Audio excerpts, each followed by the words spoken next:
Hello అండి. అందరికీ నమస్కారం. అందరూ ఎలా ఉన్నారండి? అందరూ బాగున్నారు కదా! అయితే ఈరోజు నేను చెప్పబోయే అంశం ఏంటి అంటే, విజయనగరంకి సంబంధించిన పైడితాళమ్మ అంటే పైడిమాంబ అమ్మవారు కథ. అయితే ఈ కథ ఏంటి అంటే, పైడిమాంబ అమ్మవారు గుడి విజయనగరంలోని అతి పురాతనమైన గుడండి.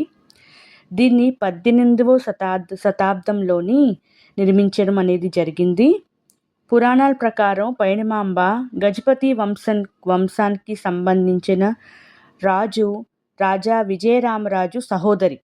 1756లోని విజయనగరం రాజు బొబ్బిలి రాజుతోని చాలా రోజుల వరకు యుద్ధాన్ని చేస్తారనమాట.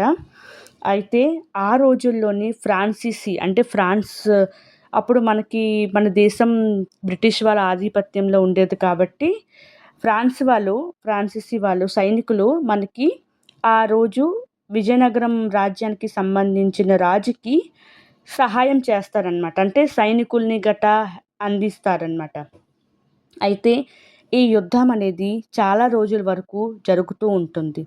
అది జరిగిన తర్వాత 23 జనవరి 1757ని బొబ్బిలి మీద ఈ రాజా విజయరామరాజు ఆక్రమిస్తారనమాట. అంటే బొబ్బిలిని ఆక్రమించేస్తారు.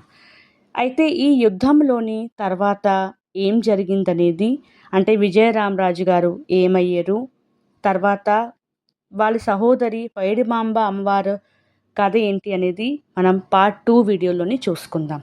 ధన్యవాదాలండి. Thank you so much. Please అండి, మీకు ఈ వీడియో నచ్చితే మాత్రం తప్పకుండా లైక్ చేయండి, షేర్ చేయండి, సబ్స్క్రైబ్ చేయండి.